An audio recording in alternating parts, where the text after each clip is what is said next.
This Grant, conference will your now audio be was recorded. working. I heard you say hello there for just a second. I see your message. Yeah, I got it now. Okay, Can you sweet. hear me? I can hear what? Can you Just hear me? kidding. What? Oh, you sucker. So, all right. Am I still screen sharing? Yeah, let me turn that off for a minute. Um, anyway, how's it been going? Going good? So, what about you, Grant? Busy. Well, actually, it's been a little slower. I think it's due to the weather stuff that we had, but I mean, we're still kicking them out there. It's Yeah, just not our 197 December month. right. Wow, that's insane. That's crazy. That's Wait till insane. the fiber launches, Grant. Oh my No, I gosh, know. dude, I put that thing up yesterday. I forget what time. Let me go find it. Let me turn my screen share back on. This is crazy. Let me go to Sheets. Where do you? I lost my. There we go.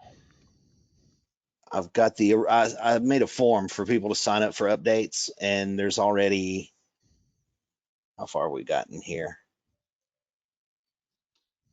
115 people since late yesterday afternoon. That's it? So I was expecting yeah, 600. well, I don't know, man. I mean, Odin, and I'm fixing to ramp it back up. I've been doing some spring cleaning, and I got my multi-camera angle and my live production thing just about figured out. And so I'm going to start ramping up some videos on Odin. But the fiber is going to be a lot, way more well received than the Odin was, because the Odin is just kind of foreign to everybody, but everybody knows what a Galvo fiber is. So, I mean, everybody knows what a RF, uh, machine is too, or, our answer to Epilogue and ULS and those, but for some reason it's not quite as popular as the other ones. Well, Let me get it doesn't make the cool noises, Brian. Well, I know. Yeah, you can play music with these, and I'm going to do that. I'm definitely going to do that. I'm going to try anyway. I'm not going to say I'll do it, but I'll give it a shot. So, um, let's see. I made a form for a backup topic. Let me kick this back on. I said I was going to take some suggestions so we can have a backup in case it's kind of stale in here. And let's see, webinar. I put it at this in the bottom of the thing here. See, you can put in a suggestion, and we'll tally them up and see. And that way, I'll have a backup. Today, I was going to talk about fires and laser tubes if we got that far. So, Yeah. Yeah, I'm getting real good at plumbing, so I could take care of that. I was going to say, Awesome ought to be good at the sprinkler system, huh? Did you get that sorted out? Holy smokes. No, I still can't get the hot water in the one bedroom because there's no parts. But at least I got smart and I capped that line off by putting a tap on it. That worked. There you go. Got to get ingenious. There's still people here, that's sad to say, but they don't have water yet. Wow. Tell me what you need, Awesome. I'll get it on the West Coast and send it to you. Some people are telling me that, hey, we're flying off to Phoenix or somewhere. I can go pick up parts and come back. Like, no, it's all right, man. I'm not hurting. I'm just going to let everything come back to normal and then go after it. Because right now, parts prices have gone up. There's a guy here in Conroe, just north of Houston, 3 times the price. And people are paying it. And I'm like, wait, that's gouging, but he's an individual. He can do whatever the hell he wants. But that's still not right.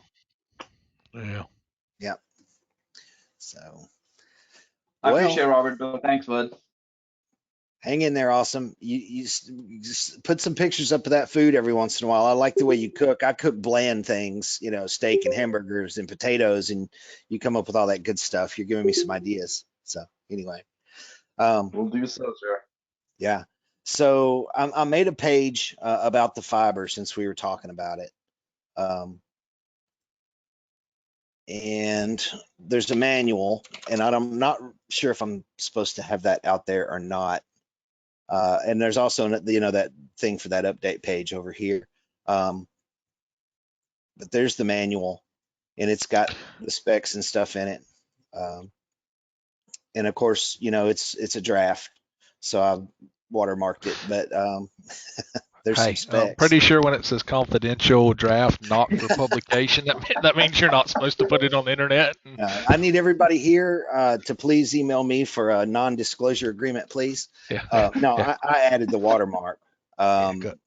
I just wanted to make sure that everybody understood that these aren't finalized and things may change and stuff like that.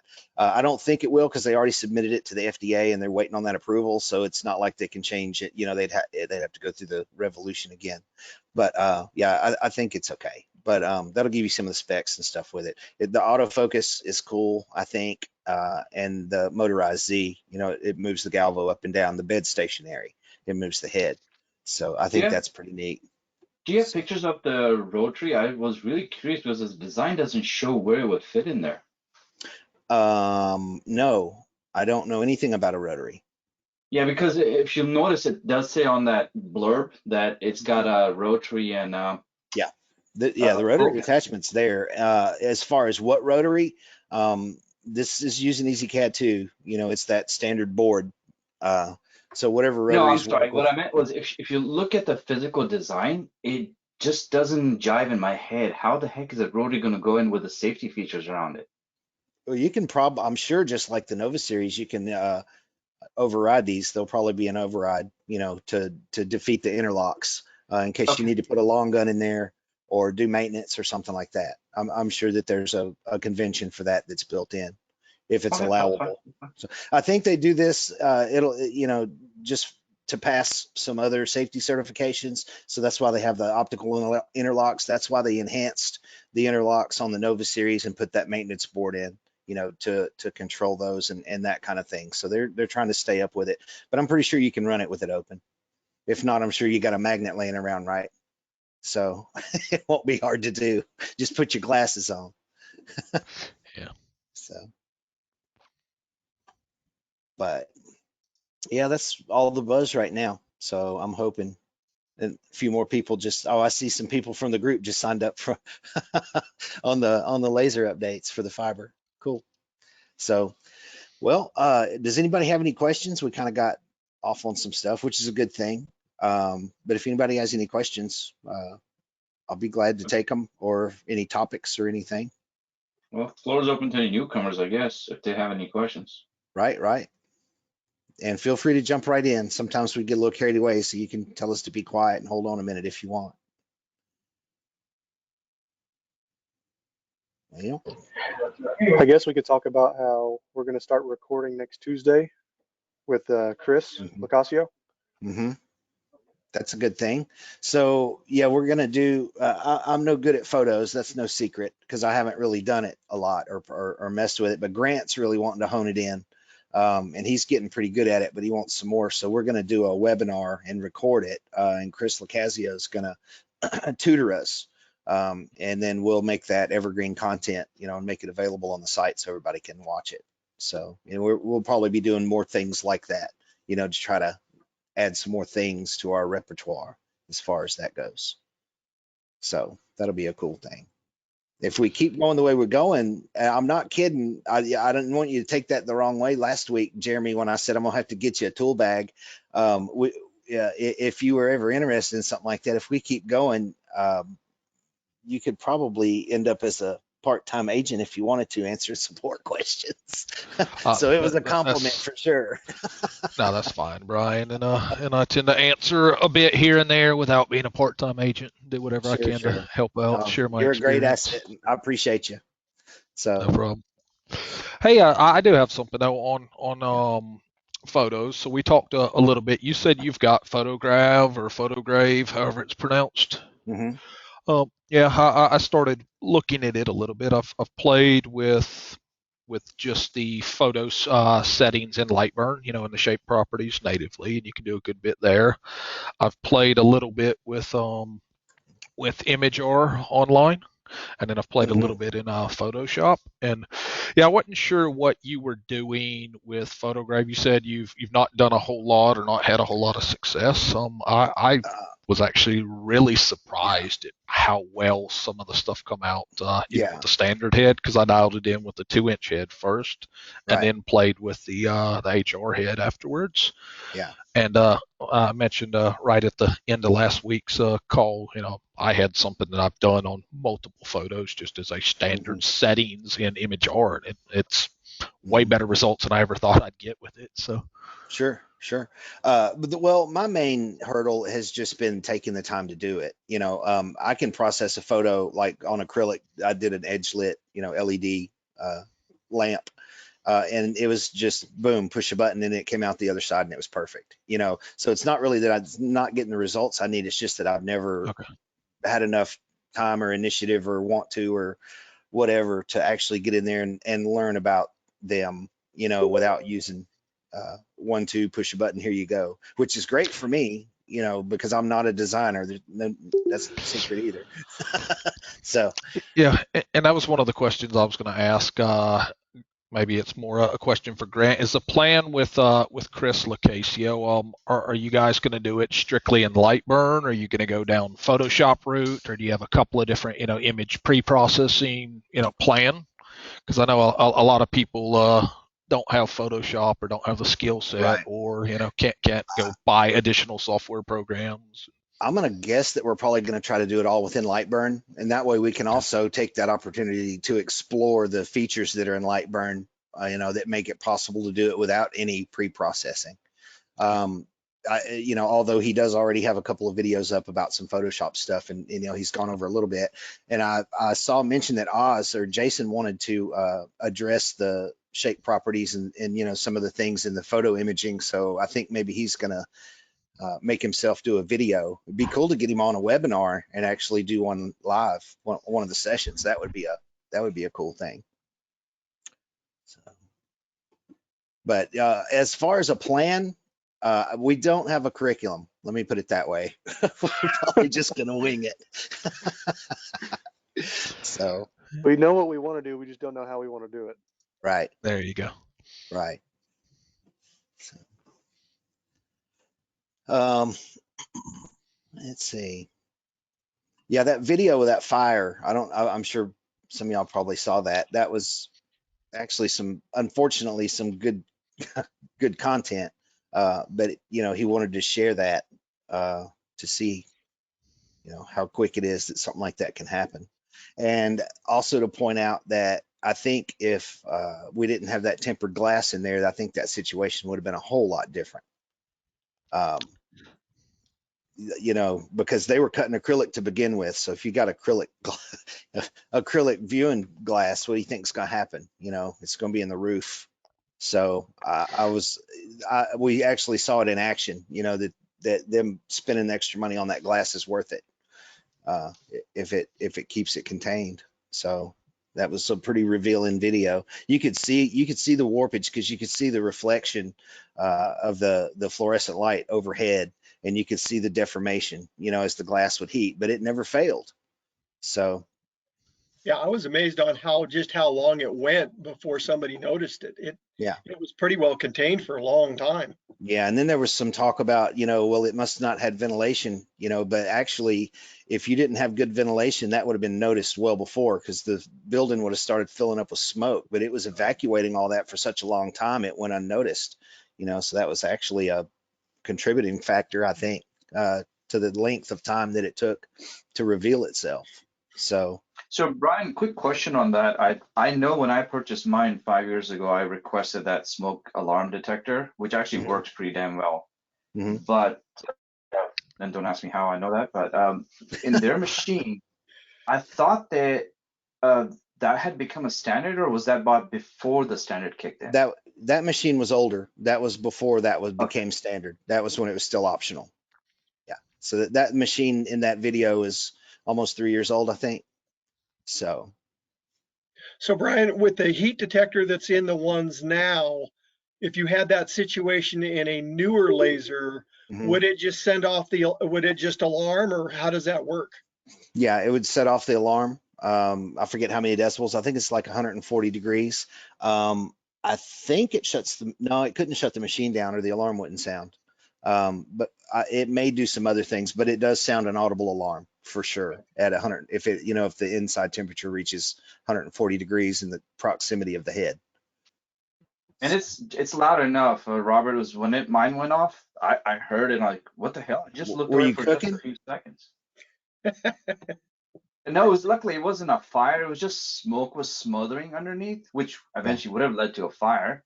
Yeah, it was still But it generating the picked up heat. on It it. just wasn't direct. Yeah. Yeah, exactly. And Yeah. so I just put emergency stop, looked around like, well, what's causing it? And then I saw smoke coming up, squirted some water, and that solved that problem real quick. Yeah. And of course, when I undid the emergency, it just wanted to start right back where it left off. I was like, that's nice. Mm-hmm. So walk me through what happens, like if you get a flare up or something, you just press pause and go in there and squirt with the water, or what happens when you start again if your stuff's wet? My knee-jerk reaction if I see flame is to reach over and turn my air up and make sure that my air is functioning, because one of its primary functions is to mitigate flare-ups. So I'll check that first. You know, maybe my compressor sprung a leak, or maybe my pump quit, you know, or something like that. Maybe I don't have it adjusted correctly. So the first thing I'll do is reach over and dial it up and see if I can put it out that way. If I can't, same as awesome. I've got a little squirt bottle, kind of like when you're grilling and you need to hit a hot spot, you know, on the coals when you're grilling a burger, and I'll just give it a couple squirts, and usually that's the end of it. So, And it doesn't matter when you start your laser again if your wood's wet, or what happens there? well, the material, the substrate, you know, being soaked or being moist can affect the output, of course. I mean, it's not unsafe or anything like that. You know, but that if it's wood, for instance, and it's waterlogged, it may not give you an output that you're used to seeing, you know, with it wet. So Yeah, I think Okay. water would be the last thing I'd want to use in there. Like you say, airflow would be the key for sure. yeah. Yeah. Press, as you mentioned, dialing it up, Brian, depending on what settings you're using. So if you were using acrylic where you have very low airflow or something, is just press the high test button, right? And you know, if that doesn't get it, then grab the water bottle. Yeah. And Or the fire extinguisher. acrylics will generate, you know, some fumes that are still flammable, and it'll go underneath it and just kind of hang around in the honeycomb. We've seen a lot more flare-ups underneath using the honeycomb than we do with the blade system, because there's so much restriction from that honeycomb that it doesn't really evacuate. It stays in the pockets, you know, the way it works. It's not a big thing. It doesn't mean if you cut acrylic, your machine's going to explode, but you know, it's something to think about that, you know. So, And the reason for mine it was doing that is because I have the older machine. I don't have this options like you guys do with the newer advanced machines you have. So for me, it was emergency stop, pick up the lid, fire off a few squirts. That solved the problem. yeah. But I did have the smoke detector, so that was important. So that's one piece I knew I had to have in there from previous experiences. Like, you know what? I've seen the fires people have had just because they looked away and there was no way for them to know about it. Yeah, I'd like to see that pressure monitor go back in at some point. They used to put them on or it was available as an option maybe on the Mars system, and it would kill the laser if there was, you know, if it fell below a certain predefined air pressure. And I've got that. That's that one I've got on my laser, but I don't have it connected. But the display turns bright red if it goes below. So if you're looking over there in that direction at all, you'll be able to tell if there's no flow, because that display really gets your attention. So I didn't bother connecting it.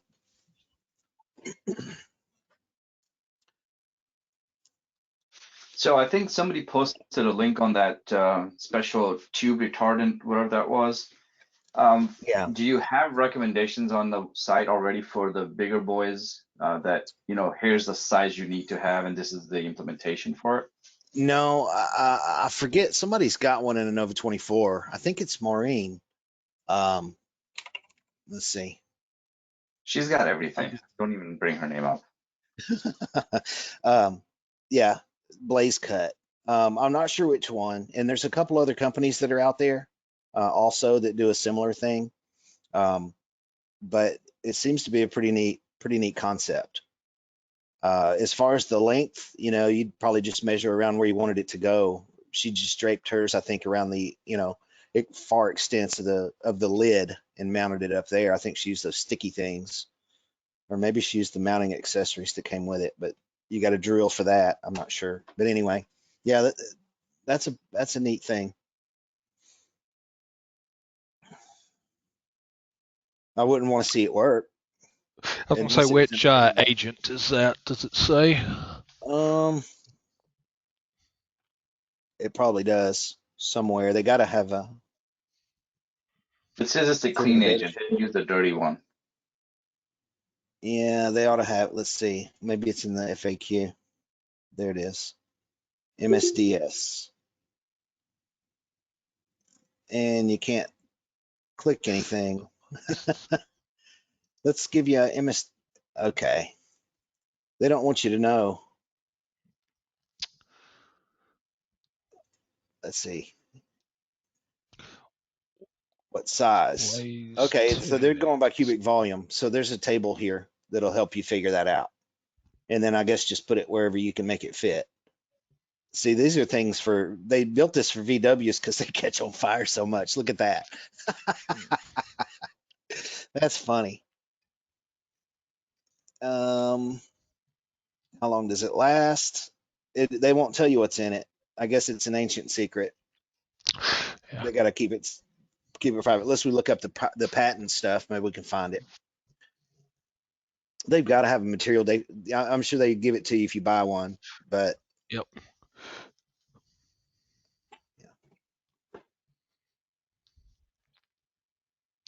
Yeah, we use a 3M agent called Novak 1230. It's a clean agent. It's safe for electronics. Has a very high dielectric strength.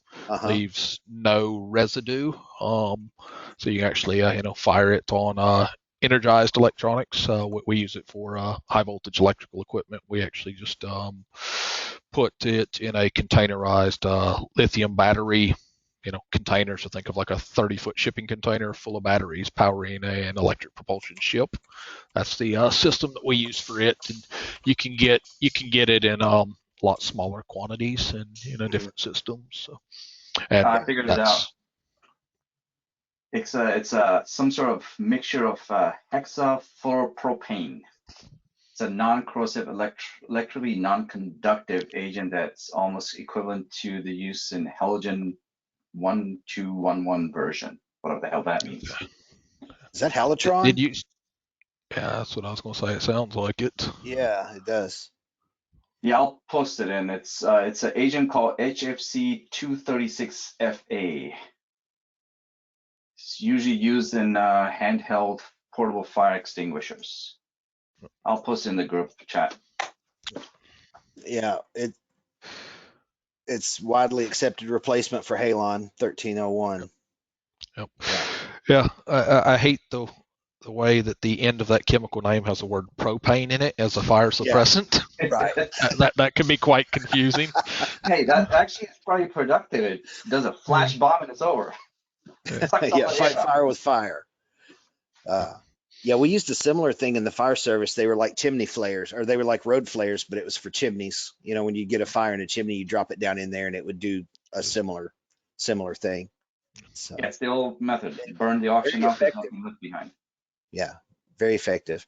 And that's about the time that went from a fire triangle to a fire tetrahedron. Yeah. So that got kind of weird, but yeah, we'll have to look at that stuff. Kid makes some suppression systems. There's a bunch of different suppression systems, but a lot of them are more like what Jeremy was talking about, and they probably have the price to go with it, for heavy industry and government and stuff like that. That other one, that one for the VW bugs, probably started off exactly like that. That was probably a bunch of bug lovers and their cars kept catching on fire, so they figured out a way to fix it. That's what it looks like, which is, if it works, it works. So, and that sounds about the right volume, for like a Nova 35, the engine compartment of a Beetle. It sounds about right. Yeah. If you take the motor out, but I don't know, Nova 63, you'd probably have to have 100 feet of that stuff in there.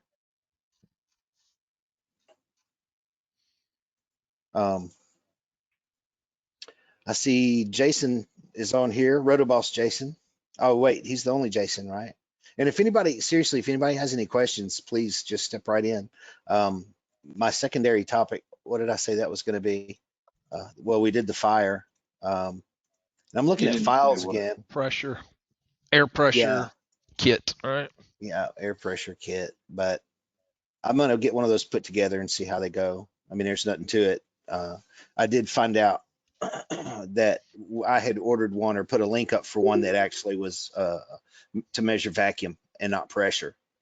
So I had to make a correction there, but I think I got that sorted out. I'll have some documentation on it pretty soon.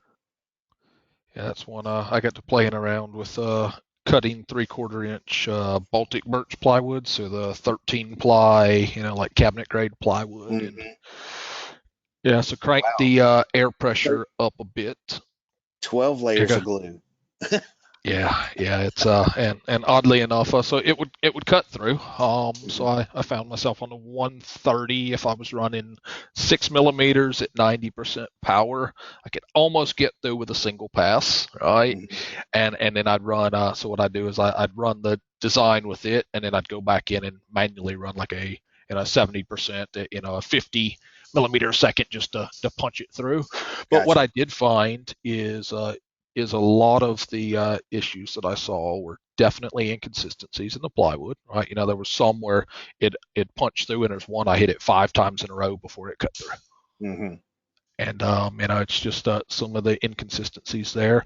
And then the other thing that I noticed was the air pressure, right? Is obviously makes a big difference, but as it started dropping a little bit, and then the tank was refilling on the compressor, it was very noticeable.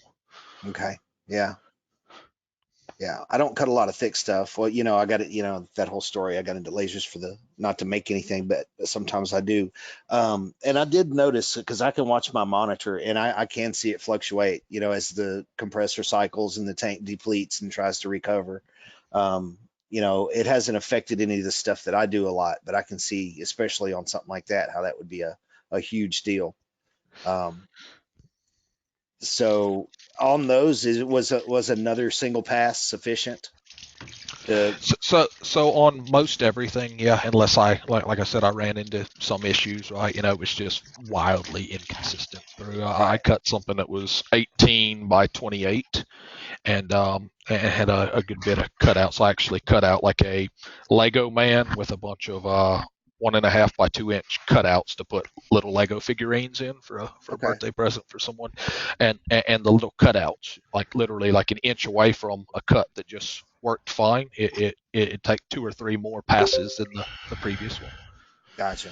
Yeah, the key is to get your plywood with as few plies as possible. Yeah, and usually, which is the exact opposite of what I've been working on doing over the last couple of years, which was finding the best deals and sourcing for good, high quality Baltic birch plywood for like a lot of the woodworking I've done. But yeah, but you can get just as high quality Baltic birch at 5 to 7 layers as you can for 10 to 13 layers. It just depends on where you get it from. Like a lot of the stuff they sell at Lowe's and Home Depot it's junk, and it's really hard to cut, so it's and this is something I found from one of the largest lumber importer exporters in the country that sells a ton of it, and it's been really good plywood for woodworking. But yeah, lasers obviously have a different set of criteria than woodworking and cabinet making. Yep. I have a heck of a time cutting through big box store plywood. I went to my local Ma and Pa lumber yard. They had 3 different plywood suppliers. They got me a sheet of each. I was able to test them. I said, this is who I want you to buy from. And it made a world of a difference. Gary, where are you located? That seems like a nice Western PA, God's country. I'm sorry, you broke up. What was that? Western PA. Whereabouts? Western Pennsylvania, in the mountains. There you go.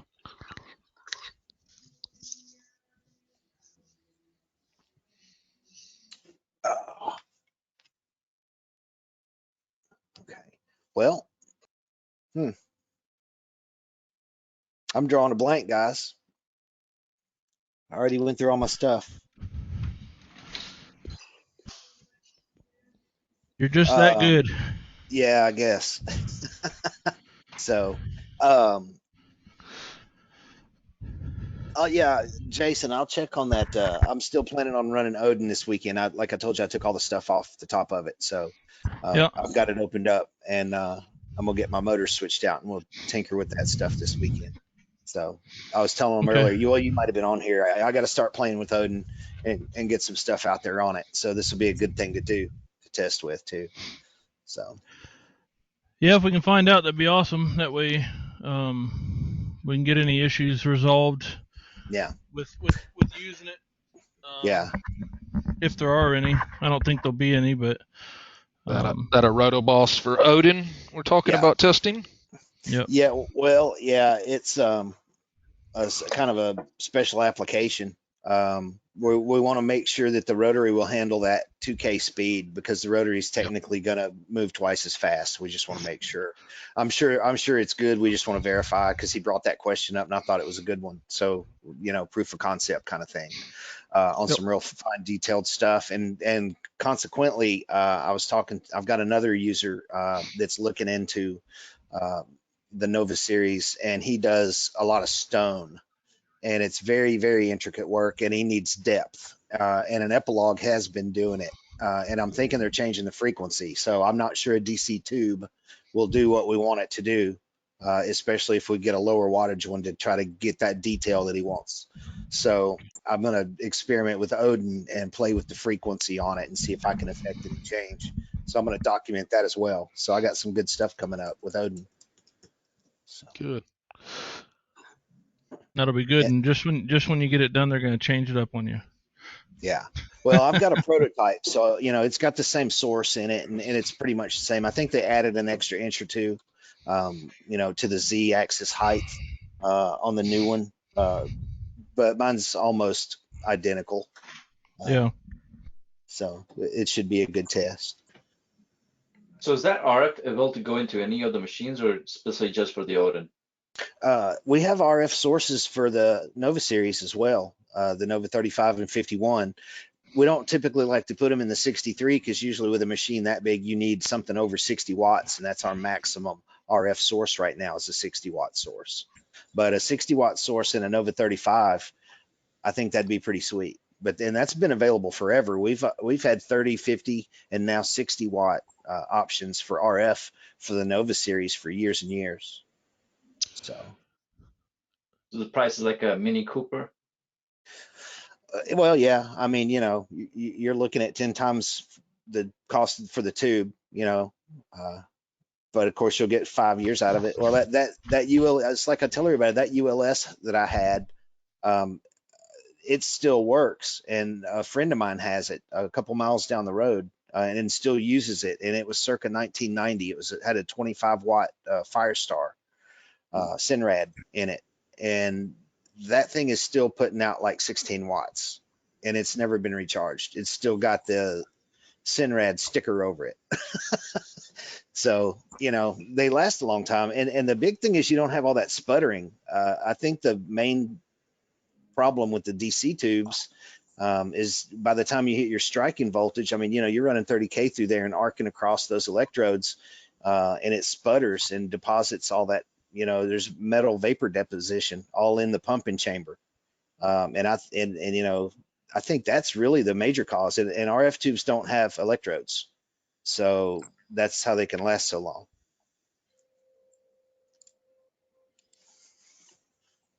But you pay for it. But then there's the added thing of being able to change the frequency of the RF tube and being able to dial it down. Even a 60-watt, you could probably dial it down to a 1/10 of a watt and still get a consistent beam signature. Yeah, and you get a lot finer beam signature as well, right? Exactly. You can get a lot finer the dot. spot size is a lot. Yeah, I mean, the spot size in the near field is ridiculously small. So yeah, by the time it's focused, I mean, it's 7 times more accurate is what China tells me, than a typical, say, 100-watt, C100 glass tube.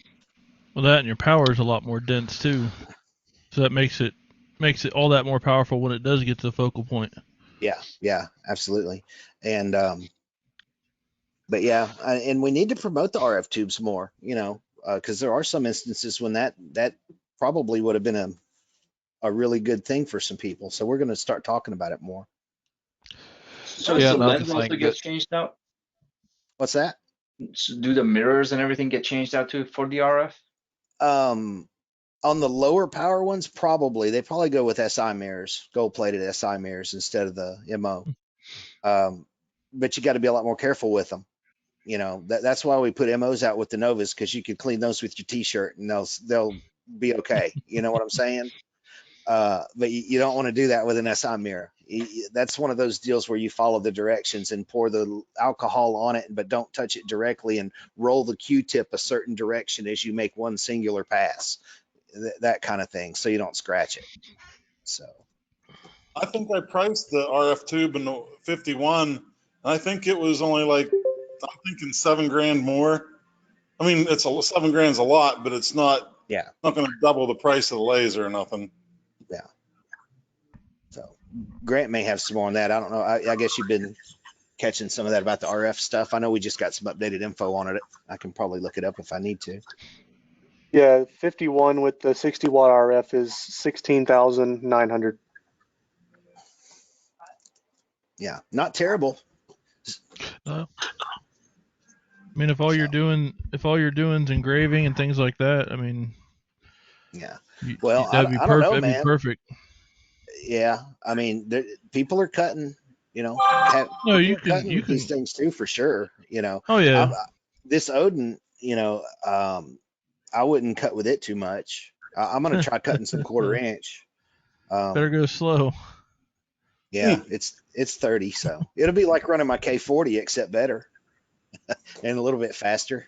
Maybe a little bit faster, yeah. We have my max speed on that K40 after I tuned the heck out of it and put that C3D board in with the Trinamic, did that Stealth Chop drivers in them. Mm-hmm. And it's also got the it's as fast as see, Smoothie's usually kind of slow. What did they call that? It's a thing in Lightburn. It makes it as fast as Gerbil or Gerbil or whatever. It'll process the stuff that fast through that cohesion board. But anyway, I got it up to about 400 millimeters per second before it'd start jumping around. But out of the box, 150, 200 millimeters per second tops. Yeah. Without it rattling apart, They're good machines for basic needs, but yeah, they're no way a production machine. Yeah, for sure. I mean, I knew what I was getting into. I read all the horror stories, about how bad it was going to be to have a clone, a cheap stamped out junky laser. But that's where I learned most of my stuff from. So I'm glad that I went through that process. But I ended up putting $1,600 into a $400 laser twice in the process. But I got rid of them. So people wanted to buy them just because they were Laser Gods K40. But that's kind of wild. Oh, I do have a question for Grant. Grant, can you tell us exactly who works in the office and what their roles are? There seems to be some confusion sometimes on our board. Yeah, so there's myself, I'm the sales manager. There's Rebecca, who's the administrator. And then right now we're looking to hire another sales rep.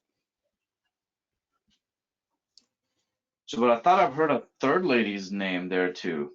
Yes, her last day will be Saturday. She's got some family stuff, so we're looking to hire somebody else to fill her position. Okay, gotcha. So it's just you and Rebecca for right now. Correct. And then I guess I could come in and swing for somebody if you get tied up, even though I'm not really You probably don't want me trying to sell stuff. No, absolutely not. I end up buying a Volkswagen at this rate. Come on now, Brian's one of your best salesmen. His reputation and support sells a lot more than you realize. No, trust me, I know. He's my best salesman. Yep. I don't sell Brian anything. I sold me talk the about the lasers. I talk about the machines, and the machines talk about themselves. So. I was ready to get a boss and called Brian, and 15 minutes later, I was like, "Yep, done." So that helps then. So he actually works better that way. Trying to sell a boss. No, I'm buying a Thunder. Forget the boss. Yeah. Well, I don't know how many people I've talked to about those.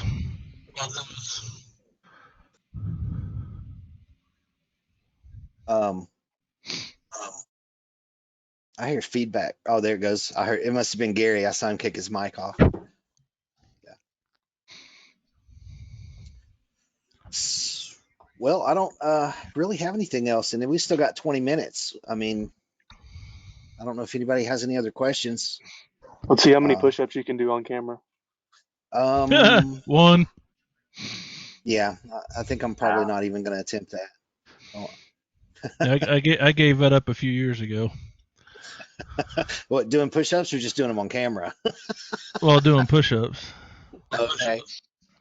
Yeah, I retired. I'm done doing that stuff. Yeah. My buddy makes shirts. He made one for himself. It said "Body built by neglect." That'll do it. Trying to think if there's anything else. Oh, you know what we need to do, Jason? And I can do it because I got all three. I need to get another motor though, so I can have them all three together at once. Do a real good comparison, like between the differences, like measurements, and even maybe experiment with a stemless wine glass and put it in all three just to see what the differences are. You know what I mean? Because I see a bunch of questions about what's the difference between the Rotoboss and the Junior. Every day. Every single day. So, I mean, just to make a long story short, it's just the roto or the low roller is just a miniature or a modified Junior. Really, it's that's all it is. I mean, it's the same function, same form. The only difference, like the wheels are smaller, but you can get the larger wheels to fit on it to retrofit it to do pretty much what the Junior will do, but it'll still offer a lower profile to allow you to run it in the smaller machines. Right. Yeah. But I mean, I made a little simple, like 1 minute long video about, because what it was is a answer to a question. Is the only difference the two adjustable ends. So that's basically what I showed, but I just did an overview. There's the low boy sitting right next to the Junior, sitting right next to the big one. You know what I mean? I've got a video. Well, I've got a video on YouTube about it that breaks down the difference between all three of them. Grant, we got that one, but yeah, it's so not you can kind of. So. Well, no, I know, but you can use that as kind of a guideline for what it is, because I pretty much outline all the differences between them. You guys can put it out there from time to time, but you know, and also on the website, it has the breakdown of all three, and the user's manual, what they do and what the benefits of each is and whatnot. Yeah, and it's still funny. I got a call the other day, and he was like, "How come the Rotoboss's rotary on their site's $200 cheaper?" I was like, "Well, that's before you put a motor on it, dude." He's like, "Oh, the motor." It's like, it's the motor. I still get that. Kind of expensive. I still get that too. It's like, why are you selling it for cheaper than they are? I said, well, first, I'm not selling it on my site anymore, and two, the price you see is the base price, not including the motor, the wiring, the mug spacer and stuff that you guys get with them standard. I didn't even know that. I didn't know. The mug spacer comes with it as an option, but you guys got it. And now, and all the new ones come out since at least January 1st, have the heel plate spacer on there for doing stemmed wine glasses. Oh, that slip-on one? Yeah, so slip it on so you can actually butt the glass up against it. It don't fall off in the back. And then there's two. You flip it one way, it's got nearly no gap between the wheels and the spacer. You flip it around, it's got a slight gap, and then you take it off, and then you got the full. So there's you got basically three positions of your stop, basically. Pretty much, yeah. Okay, cool. But that's standard also with your guys' rotaries. Nice. I know at least since the 1st of January, some before that, but I don't know. I didn't take stock of when I actually started putting those in there, but that's something new. Cool. Well, I love them. And, well, we were talking about this the other day, Jason. They were like, well, it's, 3D printed stuff. What am I really getting? And Yep. my response was something to the effect of, we have 0 calls on these things breaking except maybe one tensioner. And then, of course, a few shipping things. But since you're putting foam in them now, that Instapack stuff, we haven't Yep. had one call on a damaged rotary because of transport. So that's super. Yeah, I like what you're doing. I haven't even personally. I haven't had any issues. I used to have issues with it once in a while, but like you said, I started using that stuff, I personally haven't had any with mine that I've sold. So I mean, obviously it's working. But if people that see these and think or see the printed stuff, it's really no different than being injection molded or anything like that. Obviously, it's printed. So it keeps the cost down, right? Well, it does keep the cost down because I've looked at injection molding, and I've actually got. You gotta do a ton of volume and molds before that even becomes cost effective, right? Well, the problem that I'm having with doing that stuff is to get the molds is not that bad, but in order to get enough to keep the cost down, I have to do it by the thousands, and that's real high volume. Yep, and that's where you run into, or I run into problems right now. But here, is that wheel? The bling wheel. That's nice. So this is a prototype that I had made up of the drive wheels, where it's all billet aluminum, and then the shaft slides in. You have a lock. Grub screw. Well, it'd be a grub screw. This would just happened to be what I threw in there, but it would be a grub screw to hold it in place on either side.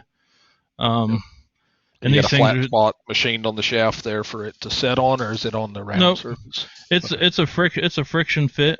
It's made just small enough to where you have to press it in, but it's just I mean, you can almost do it with the palm of your hand. So there's a nice friction lock on there. Plus, you got the grub screws to hold it in place. The problem with the flat spot is one, trying to get it in a place, because you not only do you have to have it going through here, but you also have to have it going through the pulley or the bearing on the other side, which could cause problems trying to get everything lined up. And if it hits the flat spot, it could wiggle a little bit. And I've used the flat shafts, or not the flat shafts, but the round shafts ever since the inception. I've never had any problems with them. But yeah, they're a slight press fit, so it's not just a quick slide on and off. But yeah, I'm looking at least doing these here sometime in the near future. That I can manage a little bit better than doing all the molds and stuff. You gonna sell a upgrade kit for existing ones, or just new ones? I mean, I have to cross that bridge when I get to it. Gotcha. I'm trying to work out the logistics and the cost and everything right now to see, because I don't want to really raise the price anymore. If I don't have to, but I'm just trying to see where I'd be at price wise when all that comes to fruition, when and if it does. But yeah, I had a few of them done up for prototypes just to see. Before long, the whole thing will be milled and billet and orange O-rings, and it might cost $2,000, but it sure will look pretty, and it will never break. I mean, all BS aside, I mean, there will be a lot done to it in the throughout this year. Hopefully by the end of the year, to have a lot of it injection molded and or billet machined. But again, it comes down to cost. I don't want to really have to charge too much more, if any, if I can afford it. And right now, I mean, I think I got a pretty solid product from where we started a little over a year ago. Yeah, I'll tell you what I told that guy, in response, what I was talking about earlier, is really the real value there. And the reason people pay that for that rotary is because, number one, it just works, and number two, it's satisfaction. I mean, it does its thing. You know, I have almost zero calls on them at all, unless it's user error. Yeah. So I get calls. Actually, I got a call early this morning. I say early, but about 10 or 11 o'clock. Guy just called me out of the blue. He's like, "Hey, I just ordered a Rotor Boss," and I'm like, "Oh man." I'm like, "What's wrong?" He's like, I didn't say that to him, of course, but he just came out and said, "Hey, I just want to let you know I got my rotary, and man, I really love it, and it's working great." And he had one question about setup, and it actually ended up being his machine wasn't dialed in from the factory or whatever. But anyways, and I've had people give me a call out of the blue once in a while and tell me things like that. But well, the failure rates on them are ridiculously low. Yeah. I mean, ridiculously low. So I'm still impressed because they've been out there long enough now. I think that we would start seeing if there's anything going on. And I know you've made a few modifications. I think going to those aluminum plates was awesome because I never really realized how much they flexed until I started playing with it, and they really did. Yeah, so, the intent was never to stay aluminum or never to stay acrylic. It was always to go aluminum. But of course, starting out from baby steps. Yeah. Well, starting out from nothing, basically the acrylic ones that I sold for probably the first 6 months were almost like my Kickstarter campaign. Yeah. To be able to fund and grow and expand the quality and performance of it, and of course the price has kind of gone up from there because I think back then I used to sell them for like $350 or whatever. You found out pretty quick you weren't getting what you ought to be getting for them, didn't you? Well, but like I said, initially it was just set out to be a profitable hobby. Right. Well, this is a good problem to have, though, right? But yeah. But like you said, we got several. I mean, I've got probably. I mean, just with you guys alone, I've got a ton, but all in total, probably about 700 or 800 of them out there. And either people aren't getting back with me and letting me know something's wrong, or they're working that good. I mean, I've got a guy that has my very first production rotary back in November of 2019. He still got it, and it's still running just as good as the day it left. He said he hasn't had a single problem with it. But obviously, hopefully, with the improvements that are made to this, they'll last a lot longer. And hey, you ought to use Lightburn serialize function and serialize those things so you can keep track of dates and when you change things and all that. It'll be a whole lot better down the road if they can give you a number and you know what parts they got on them. Well, that's why I don't know what you're talking about there, but I usually just me looking at them because I know the kind of stages they went through. So I know by looking at them, if someone sends me one and they're all red, that was the very first thing I did, and then it started to fade out. The red started to fade out, and then the acrylic went to metal, and so I've got a internal catalog. But as far as evolution. As far as serializing, I mean that's something I would definitely like to get to at some point, because eventually there's going to be thousands of them out there, and trying to keep track of that many will be very difficult. Yeah. So, but I love them. So does everybody else. So.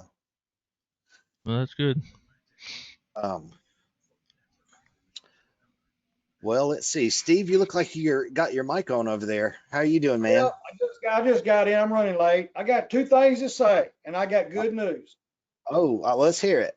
Uh-oh. Jason, I got your Roto Boss in the mail last night, which is great. All right. And then I got my email a while ago, or my text message from Thunder Laser, and said they want my money. It must have been Rebecca. I don't know. I was at work when my text went off and said it was due by the 5th. There you go. Yeah. She's a leg breaker, that's for sure. Yeah, I'll send her a check tonight. So. Well, good. Good deal. Now you can really start pacing the floor.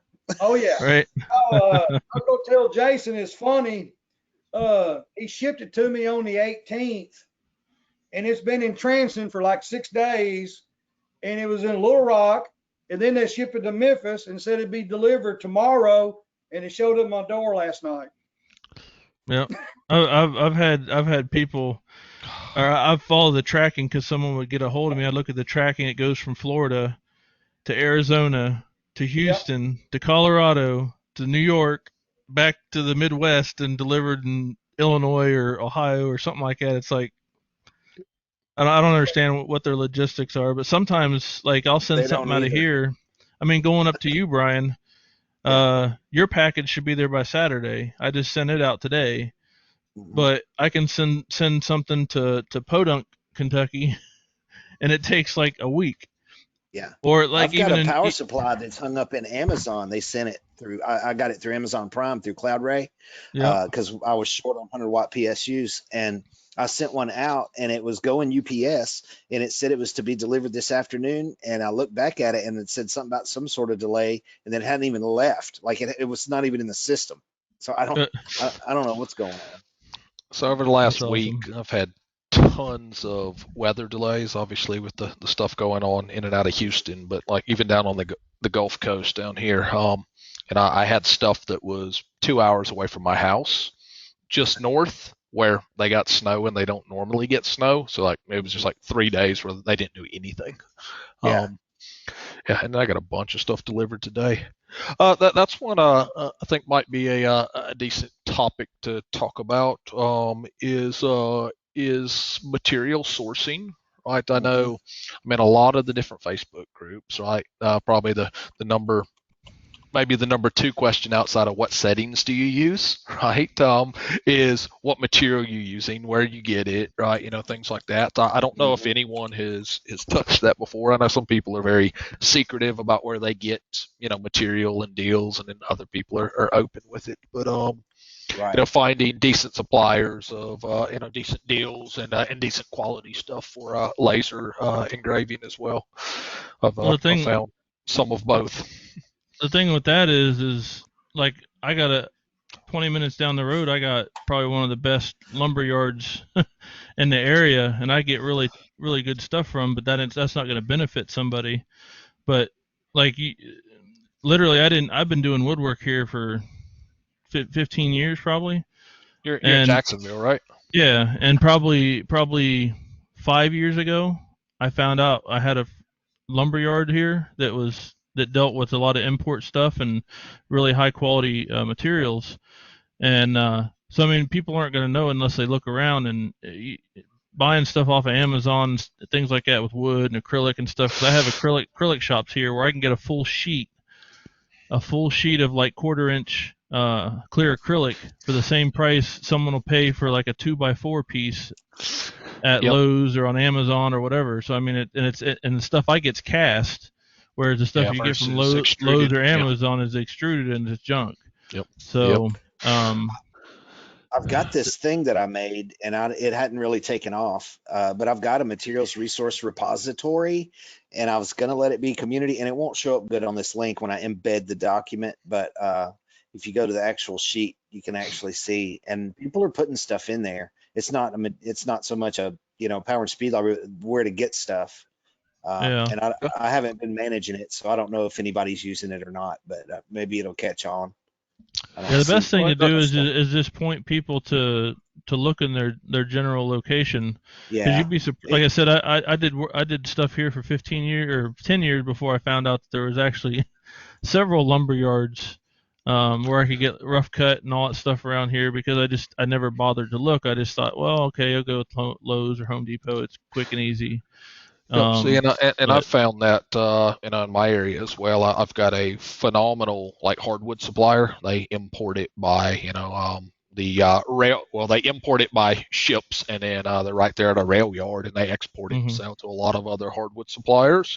So I get phenomenal deals on hardwood, and you know, from them I can get some decent, you know, good quality, you know, 1/2 and 3/4 inch plywood, whether it's Baltic birch or marine grade, or, you know, but, you know, where I'm struggling right now is finding 1/4 inch or 1/8 inch in large sizes, right? You know, I've been ordering, found one company that, you know, that sells, you know, the standard shipping size up to, you know, an 18 by 24 inch because they can ship it, right?